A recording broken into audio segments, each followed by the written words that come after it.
Lorsque je suis venu vers toi, Samaritain, j'étais couverte honte, tu m'as tendu la main, tu m'as accueilli avec dignité.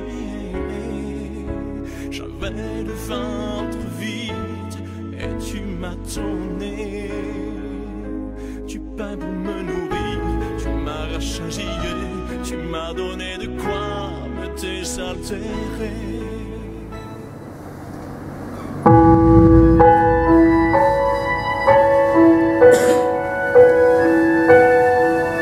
Alors pour ceux qui le connaissent, vous pouvez le chanter avec moi.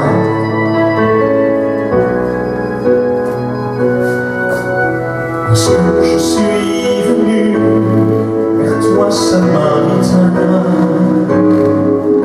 j'étais couvert de honte, tu m'as tendu la main, tu m'as accueilli avec dignité.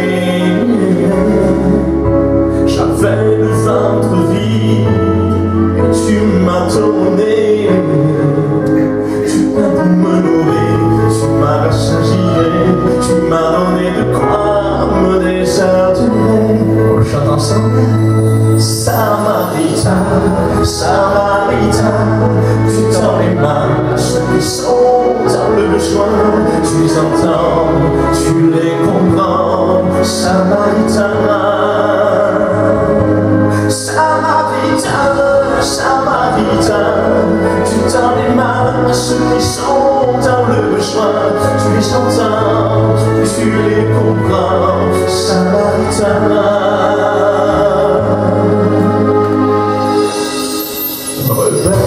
fatigué, j'étais sans frisson,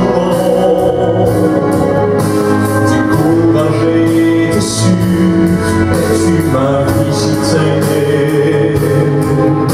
Tu m'as parlé de foi, d'amour et de vérité. J'ai changé de conduite, mon âme est transformée. Un vent de liberté a soufflé sur ma vie. J'ai rencontré le bon Samaritain, Jésus-Christ. Samaritain, Samaritain, tu tends les mains à ceux qui sont dans le besoin, tu les entends, tu les comprends. Samaritain, Samaritain, Samaritain, tu tends les mains à ceux qui sont dans le besoin, tu les entends, tu les comprends. Samaritain, Samaritain, Samaritain, Samaritain, tu tends les mains à ceux qui sont dans le besoin, tu les entends, tu les comprends. Samaritain, Samaritain, Samaritain, tu tends les mains à ceux qui sont dans le besoin, tu les entends, tu les comprends. Samaritain,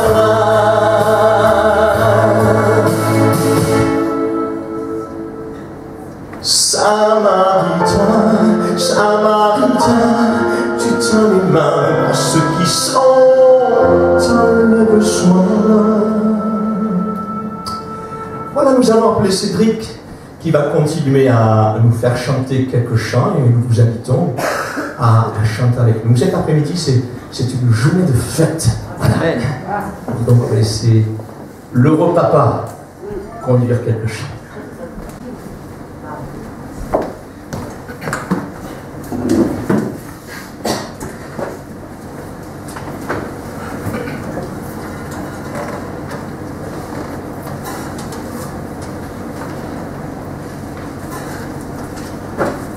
Voilà, bonjour à tous, très heureux de vous avoir avec nous cet après-midi.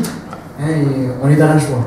Vraiment, mon épouse, moi-même et nous tous qui sommes ici, nous sommes vraiment dans la joie de ce merveilleux jour. Enfin, où notre Fifi est arrivée, la petite Sephora.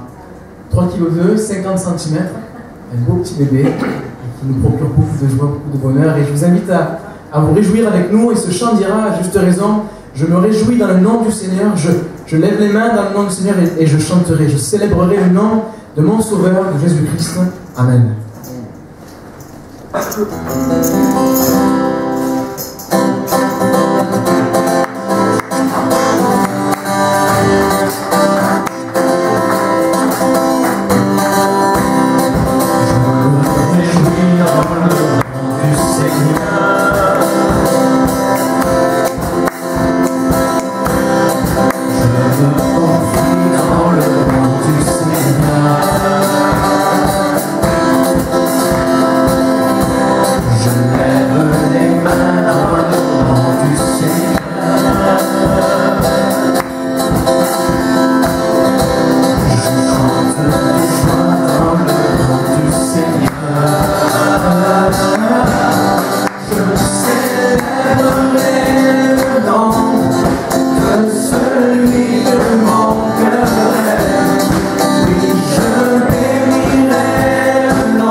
Nicole. Voilà, je suis la maman de Cédric. On est très heureux d'avoir une petite fille. Voilà. Donc, je suis née en Israël, avec les traditions juives et tout. Donc, après, j'ai connu mon mari, on s'est mariés et tout. On a eu quelques soucis avec la famille, mais bon, ça s'est arrangé. Après, bon, j'allais à l'église, mais disons que j'ai connu le Seigneur grâce à la tante de mon mari. Voilà, elle nous a parlé du Seigneur, mais bon, je ne comprenais pas et tout. Et puis finalement, j'étais curieuse, j'étais à l'église là. Et voilà, le Seigneur a touché mon cœur. Voilà, et puis après, mes parents, ils ont découvert que j'allais à l'église, alors là, ils ne voulaient plus me voir. Mais j'ai choisi de suivre le Seigneur, de continuer. Et puis après, ils m'ont accepté après. Donc, je suis revenue, je retournais le voir, tout ça, tout s'est bien passé, voilà. Et voilà, on fait confiance au Seigneur. Dans les mauvais moments, il nous bénit. Voilà, il nous entoure de son amour, voilà, tout va bien. Le Seigneur est bon, voilà. On se confie en lui, on prie, et voilà. Donc, voilà. Mon mari, il a été guéri du cancer. Et il a eu une grosseur au niveau de la clavicule. Donc, il s'est fait opérer, voilà. Et voilà, il est guéri. Pas eu besoin ni de radiothérapie, ni de chimiothérapie. Voilà, il est guéri, tout va bien. Voilà, dès qu'on a des soucis, on prie, le Seigneur, il bénit. Voilà, on lui fait entièrement confiance. Amen. Amen. Bonjour à tous. Voilà, je rencontre le Seigneur par ma tante. Et j'étais à l'église, mais je ne m'intéressais pas. J'avais 17 ans et je voulais vivre ma vie, faire ce que je voulais, quoi. Et de temps en temps, j'y allais. Mais pour moi, c'était des contraintes, parce que pour moi, c'était, il ne faut pas faire ci, il ne faut pas faire là, je veux vivre ma vie, profiter en plein, parce qu'on est jeune, il faut profiter. Le Seigneur, c'est quand on sera plus vieux, 70 ans, 80, juste pour venir, s'il y avait quelque chose. Et puis, comme dans la vie, il y a toujours des difficultés, on se tourne toujours vers Dieu à ce moment-là, et quand on le prie, ben, il ne répond pas de suite. Mais il faut persévérer, et c'est vrai qu'au bout d'un moment, il répond à la prière. Mais quand il a répondu à la prière, on se dit, c'est même facile que c'est pas Dieu qui a répondu. Alors il y a encore d'autres problèmes. On le voit toujours gros problème, mais quand c'est résolu, on se dit, c'est encore trop facile. C'est pas Dieu qui a agi. Et puis on voit que faire à mesure, on voit que Dieu vraiment agit, que c'est lui qui intervient. Et c'est là qu'on commence à se tourner vers Dieu, commence à le prier. Jusqu'au jour vraiment, où on fait vraiment la rencontre sérieuse entre lui et avec lui, et Et on le reçoit dans notre cœur, puis vraiment on ressent son amour et qui nous parle, et on se dit vraiment, dommage que je n'ai pas rencontré peut-être avant. Et c'est de là qu'on continue, on va à l'église plus volontiers, et on fait sa volonté. Ce qui était, avant était, on peut dire, difficile à faire qu'on n'a pas envie, on le fait plus volontiers, on le fait avec amour, et après, voilà. Voilà, depuis que je l'ai rencontré, c'est vrai qu'on le sert volontiers, et on sait qu'il est là, qu'il chaque jour, il nous garde dans sa vie. Et voilà. Merci. Ce que je peux dire, c'est que ceux qui n'ont pas rencontré, qui cherchent, qui le recherchent, et cela sera trouvé. Peut-être ça met plus de temps certain, mais un jour vous le rencontrerez, vous verrez que Dieu vraiment il existe, qu'il existe un Dieu d'amour. Amen.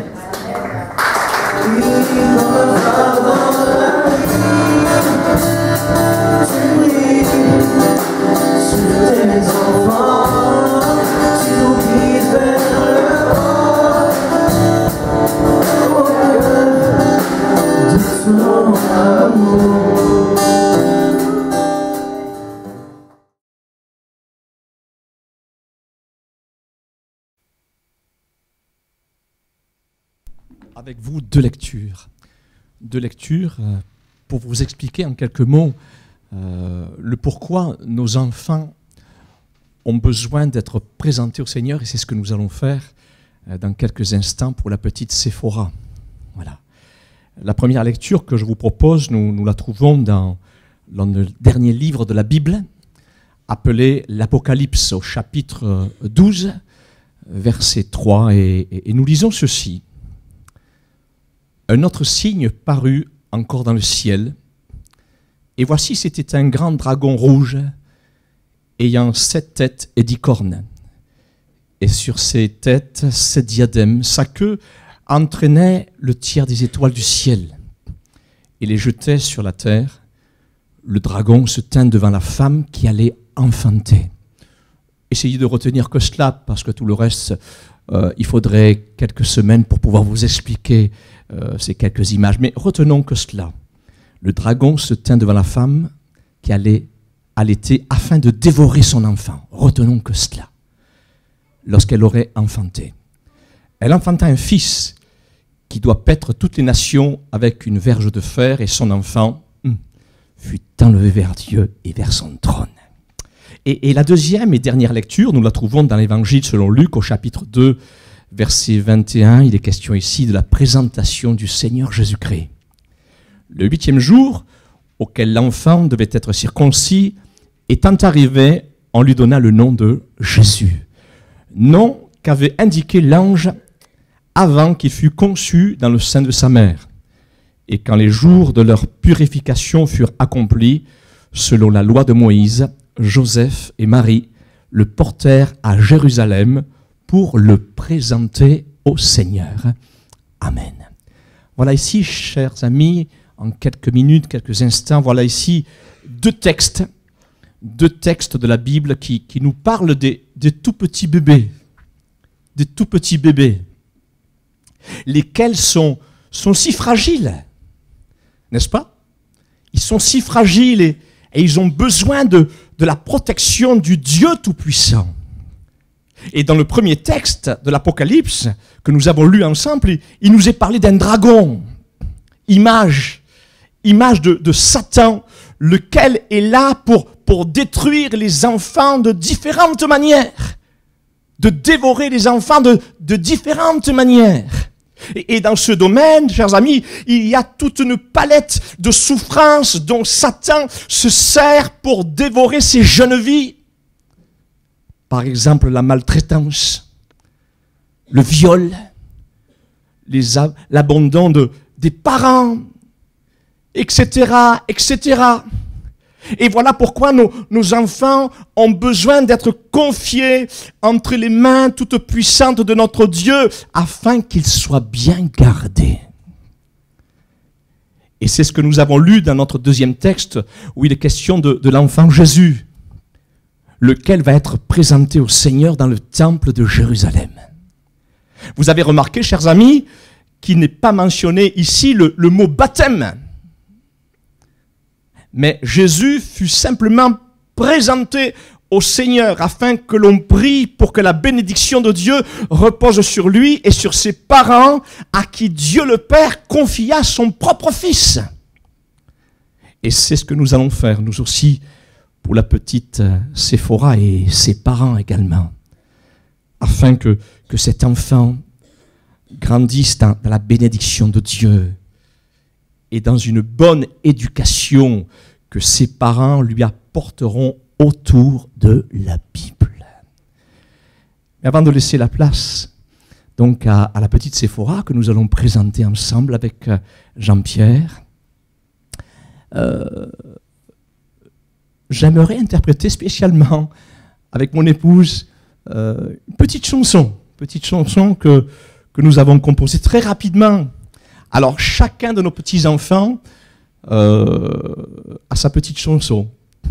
Nous en avons 2 sur Marseille et chacun d'eux a sa chanson. et Séphora aussi aura la sienne. Voilà, hein. Cette petite chanson image un peu les épreuves qu'a dû traverser ce couple. Mais avec persévérance et avec foi, ils ont su faire confiance au Dieu Tout-Puissant, lequel a répondu à leur prière. D'ailleurs, Cédric vous racontera en détail tout à l'heure les différentes interventions de Dieu au milieu de leurs épreuves. J'appellerai mon épouse qu'elle puisse venir chanter cette petite chanson. Alors je vais essayer avec la guitare. Sinon, a cappella, ça sera très bien. Petite Séphora, le miracle de la foi, elle vient de là-bas, tout simplement pour toi comme un oiseau. Séphora, le miracle de ton roi, elle vient de là-bas, tout simplement pour toi. La petite Séphora, le miracle de la foi, elle vient de là-bas, tout simplement pour toi comme un oiseau. Séphora, le miracle de ton roi, elle vient de là-bas, tout simplement pour toi.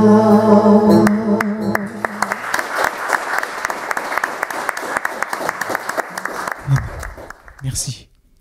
C'est un beau chant, hein. Séphora qui veut dire, c'est vrai, petit oiseau. Hein. C'est sa signification.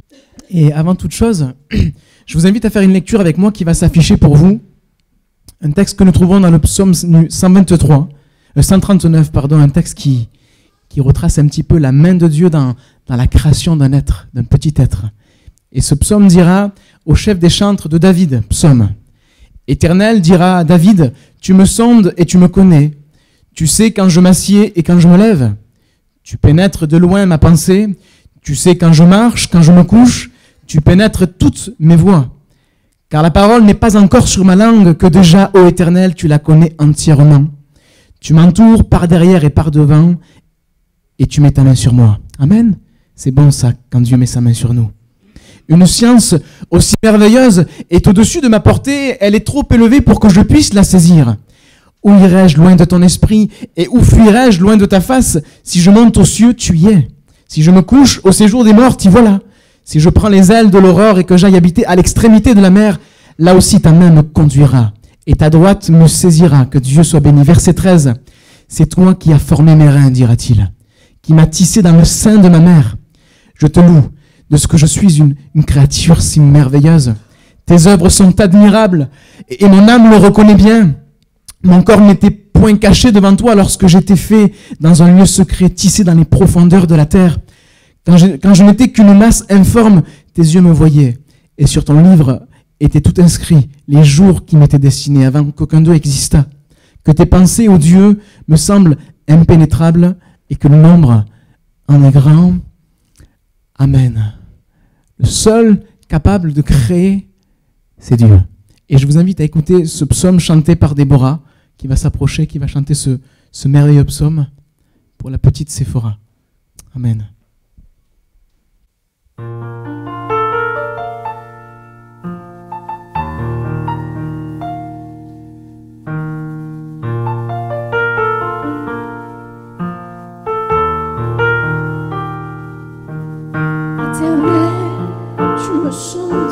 Tu me connais,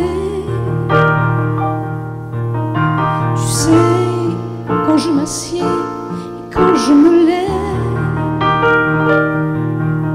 tu pénètres de loin ma pensée.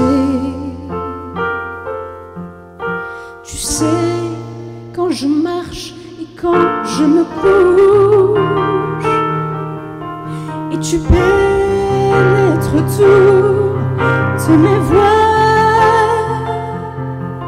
car la parole n'est pas sur ma longueur, que déjà tu la connais entièrement.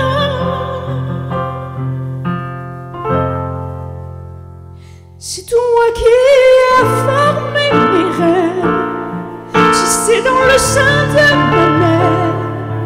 Je te loue de ce que je suis, une créature si merveilleuse. Tes œuvres sont admirables, et mon âme le reconnaît bien. Et mon âme le reconnaît bien.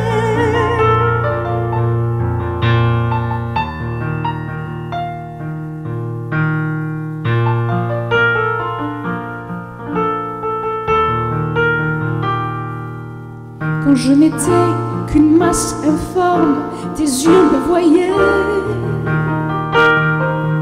Les jours qui m'étaient destinés étaient tous inscrits, avant qu'aucun d'eux n'existe, que tes pensées me semblent impénétrables.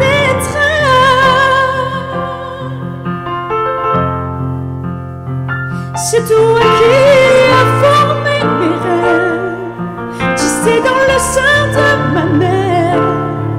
Je te loue de ce que je suis, une créature si merveilleuse. Tes œuvres sont admirables,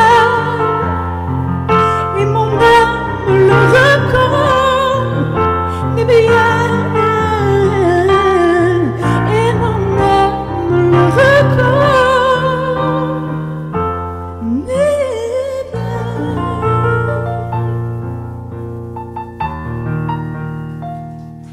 Cet après-midi, j'aimerais vous apporter le témoignage que nous avons vécu avec mon épouse pour la venue de notre petite Séphora.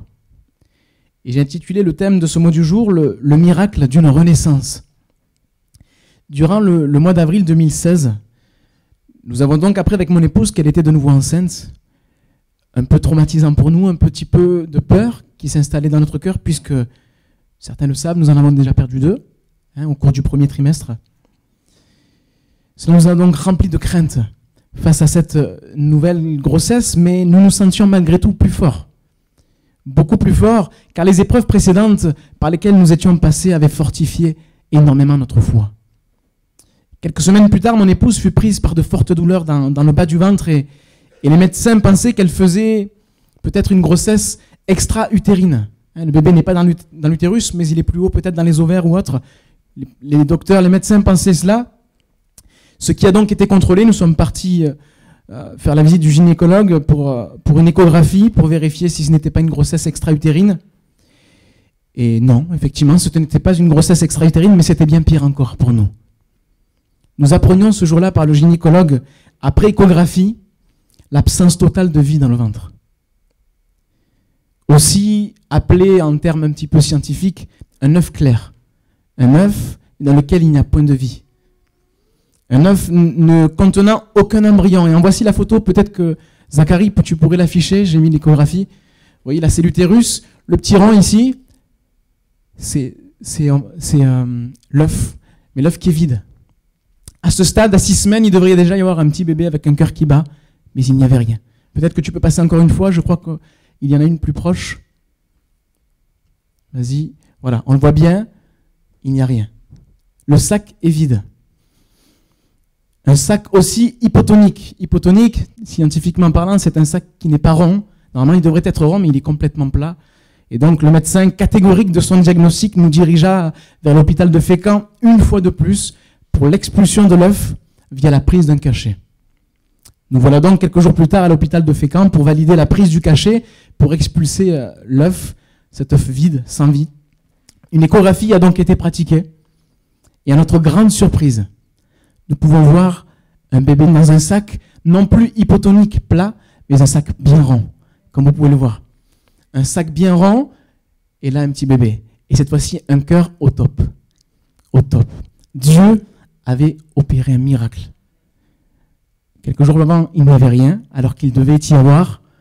Quelques jours plus tard, la vie est présente. Amen. Nous étions fortement réjouis ce jour-là. Fortement réjouis d'apprendre cette nouvelle miraculeuse. Que Dieu soit glorifié. Et nous regardons donc le gynécologue avec mon épouse en lui disant « Monsieur, c'est un miracle ». Et nous lui expliquons qu'après une précédente échographie, le sac était vide, plat, hypotonique et il n'y avait pas de vie. Et il nous répond « Mais je suis désolé, j'ai bien un bébé là. J'ai un bébé, je ne peux pas le nier. Je ne peux pas donc vous donner le cachet pour expulser cet œuf. » Et nous lui expliquons que nous sommes chrétiens et que nous croyons au miracle et que nous avons beaucoup prié pour cet événement, pour ce bébé. Et voilà les mots pour mots que le gynécologue nous a prononcés ce jour-là, et Déborah m'en est témoin. Le gynécologue nous a dit mot pour mot, je vais vous dire une chose. Dieu répond toujours aux prières de ses enfants. Voilà ce que le gynécologue a pu constater. Il ne pouvait rien dire d'autre, sinon, je vais vous dire quelque chose, Dieu répond toujours à la prière de ses enfants. Que Dieu soit glorifié. Lui-même était confondu devant un tel miracle. Et lui-même a pu effectivement constater que Dieu avait posé sa main. Amen. Donc la grossesse a donc poursuivi normalement. Et j'aimerais partager avec vous une expérience que nous avons vécue avec mon épouse durant cette grossesse, pour vous montrer que nous ne sommes que des hommes. Et les hommes sont enclins quelquefois à douter. Le doute, la peur peuvent venir quelquefois frapper à la porte de notre cœur, mais malgré tout, Dieu reste un Père attentif. Un Père attentif et plein de compassion pour nous rassurer. Et voici cette attention. Alors que nous étions sur l'hôpital de Rouen pour un suivi de grossesse pour mon épouse, le doute et la peur s'empara de nous. Et une fois de plus, effectivement, on a vu qu'il y avait un bébé, mais est-ce qu'il est toujours là? Est-ce qu'il est toujours en vie? Est-ce que c'était dur? Et je me rappelle que nous étions dans un ascenseur pour monter au dernier étage de l'hôpital. Et Déborah me regarde et tout apeurée, elle me dit « Tu crois qu'il vit encore? Est-ce que tu crois qu'il est toujours vivant, le bébé ?» Et elle me dit « Est-ce que tu crois que son cœur bat toujours ?» Et nous étions pris par la peur. Nous étions pris par l'angoisse ce jour-là, mais voici que Dieu va nous parler d'une des manières les plus extraordinaires pour nous. Hein. Les portes de l'ascenseur s'ouvrent et face à nous, voici ce que nous avons vu. Un grand tableau avec écrit « Je vis ». Nous étions dans l'ascenseur en train de monter, en train de me poser la question, Déborah, est-ce que tu crois qu'il vit toujours? Je vis. Un cadre énorme dans lequel il y avait écrit « Je vis ». Quel soulagement. Je me suis donc rapproché du cadre pour prendre des photos déjà et pour voir un petit peu ce qu'il y avait écrit derrière. Et si tu peux passer la diapositive suivante. Derrière, qu'est-ce qu'il y a écrit? Est-ce que vous le voyez? Donc je vis en grand, il bat, il bat, il bat, il bat. Deux questions que Déborah m'a posées. Est-ce qu'il vit? Je vis. Est-ce que son cœur bat? Il bat. Voilà le miracle de Dieu. Il n'y a pas de coïncidence, il n'y a pas de hasard avec Dieu. Non, non. Quand Dieu parle, la chose arrive. Que Dieu soit glorifié. Quel apaisement. Quel apaisement, car Dieu répond toujours, comme le dira ce gynécologue, Dieu répond toujours aux prières de ses enfants. Amen. Nous pouvons compter sur Dieu, Dieu qui est créateur du ciel, de la terre, Dieu qui est créateur de l'homme, de la femme, et lui qui seul peut donner la vie, comme le disait ce psaume que nous avons lu ensemble, il a formé nos reins. Tissé dans le sein de notre mère, quel miracle que la création de la vie et la naissance d'un enfant. Mais pour nous qui sommes là, assis sur notre chaise, qui sommes conscients de ce que nous faisons puisque nous sommes adultes, pour nous. Voici ce que dira Jésus concernant notre renaissance, puisque naître c'est bien, mais il nous faut renaître. Et c'est ce que dira l'évangile selon Matthieu, chapitre 3, verset 1. Jésus dira, il sera dit ceci, pardon, « Mais il y eut un homme d'entre les pharisiens nommé Nicodème, un chef des Juifs, qui vint, lui, auprès de Jésus de nuit et lui dit, « Rabbi », ce qui signifie maître, « nous savons que tu es un docteur venu de Dieu, car personne ne peut faire ces miracles que tu fais si Dieu n'est avec lui. » Jésus lui répondit, en vérité, je te le dis, si un homme ne naît de nouveau, il ne peut voir le royaume de Dieu. C'est impossible. » Nicodème lui dit, il ne comprend pas comment un homme pourrait-il naître quand il est vieux? Peut-il rentrer dans le sein de sa mère et naître? Jésus répondit, en vérité, je te le dis, si un homme ne naît d'eau et d'esprit, il ne peut entrer dans le royaume de Dieu. Amen. Jésus dira à cet homme qu'il lui fallait renaître d'eau et d'esprit s'il voulait un jour entrer dans le royaume de Dieu, dans le paradis. Ce paradis que Dieu voudrait vous accorder cet après-midi. Et voici ce que signifient les paroles de Jésus. Nous trouvons la signification dans l'évangile selon Marc, chapitre 16, verset 16. Jésus dira ceci, celui qui croira, c'est ça naître de l'esprit.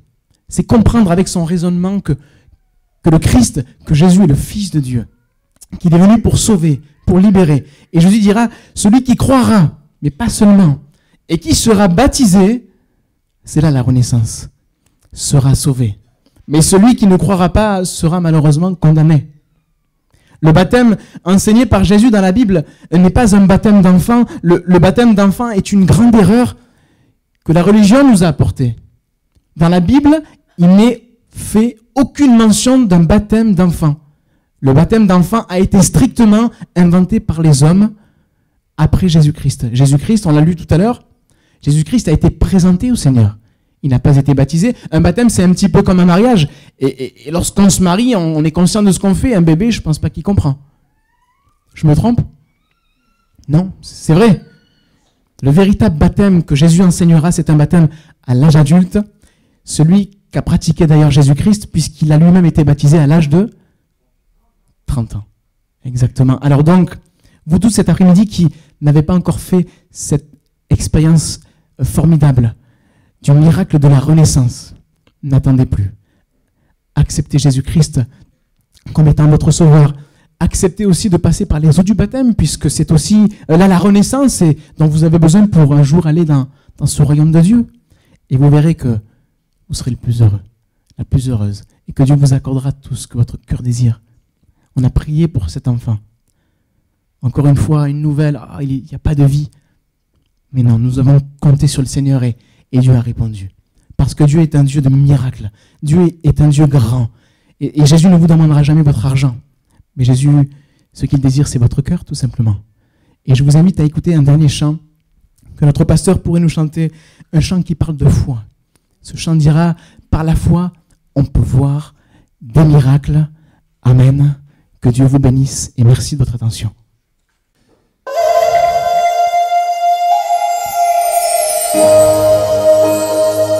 Nous croyons au miracle. C'est ce que vous avez pu entendre cet après-midi. Et ce que Dieu a fait pour vous, il peut le faire pour vous.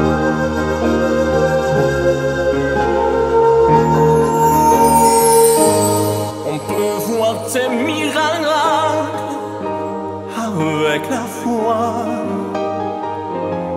Gardons espoir, il faut y croire. La foi peut faire tomber tous les obstacles. La foi peut faire tant de miracles. On en voit quand on croit.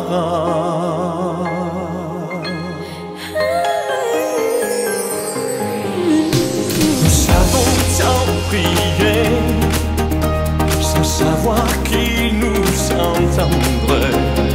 Dans le cœur un chant d'espoir, sans changer, trop y croire. Que rien ne nous effraie, bien qu'il y ait tant à redouter. On déplace des montagnes sans savoir qu'on le pouvait.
ton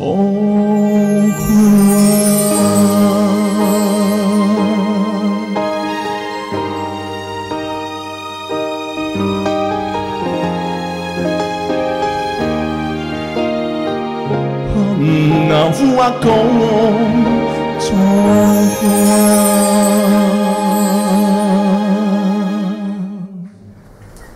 Donc nous allons prier pour elle et pour les parents.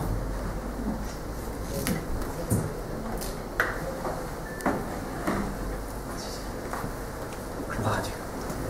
Ah, tu vas parler avec moi. Je te remets un petit peu, hein. Ah, merci Jésus. Merci Jésus. Seigneur, c'est dans la simplicité que nous venons devant toi, parce que nous croyons que tu es ce Dieu véritable. Tu es le Dieu tout-puissant, celui qui a créé le ciel et la terre. Tu es celui qui nous a créé. Une parole de toi et les choses arrivent. Seigneur, et nous l'avons constaté au travers de la petite Séphora. Seigneur, tu as parlé et la chose s'est faite. Mon Dieu, merci. Tu es le Dieu du miracle. Seigneur, rien ne t'est impossible. Seigneur, et nous te prions afin de poser tes mains sur cette petite fille, Seigneur, qu'elle puisse grandir dans tes voies, que tu puisses la garder. Seigneur mon Dieu, que tu puisses être son abri, son secours. Mon Dieu, je te prie pour les parents, afin que tu les bénisses et qu'ils puissent eux aussi prendre soin de leur enfant. Dans le nom de Jésus, Seigneur, que ta bénédiction repose sur toute cette maison. Mon Dieu, merci. Merci, Seigneur, parce que tu dis dans ta parole que ta bénédiction n'est suivie d'aucun chagrin. Et nous le croyons, nous sommes dans la confiance, nous sommes dans la paix. Mon Dieu, merci, Jésus. Amen. Jean-Pierre, tu peux prier. Seigneur, notre Dieu, notre Père, combien je veux te remercier pour Séphora, Seigneur, pour le miracle que tu as créé dans le sein maternel, Seigneur, pour ce miracle de la vie. Seigneur, combien je veux te remercier pour cet enfant, Seigneur, qui se trouve maintenant au milieu de nous. Et nous voulons la présenter devant toi, Seigneur, afin que tu puisses la faire grandir dans ta présence. Qu'elle puisse s'épanouir, Seigneur, notre Dieu. Qu'elle puisse fixer ses regards sur toi dès sa plus tendre enfance, notre Dieu. Que vraiment ta paix, ta grâce repose sur elle, que tu puisses l'entourer par devant, par derrière, mettre ta main sur elle, la garder, la préserver de tout mal, de tout danger. Seigneur, tu prendras soin des parents aussi, Seigneur, qui pourront l'éduquer dans toute ta grandeur, dans toute ta splendeur, Seigneur, dans l'évangile, Seigneur, notre Dieu, afin que cet enfant puisse grandir en stature, Seigneur, parfaite en toi, notre Dieu. Qu'elle puisse resplendir de la gloire de l'éternel, Seigneur, parce que tu as donné cet enfant, Seigneur, à ses parents. Et c'est une bénédiction, parce que l'enfant, Seigneur, que tu donnes à un couple est une bénédiction. Seigneur, merci pour cette bénédiction que tu leur as confiée. Seigneur, nous voulons maintenant te dire merci de tout notre cœur, Seigneur, pour Séphora, et te dire, prends soin d'elle, Seigneur. Prends soin des parents, Seigneur, et garde-les tous les trois maintenant dans ta main bénie, et conduis-les sur le chemin de la vie, Père. Au nom de Jésus-Christ. Amen. Amen.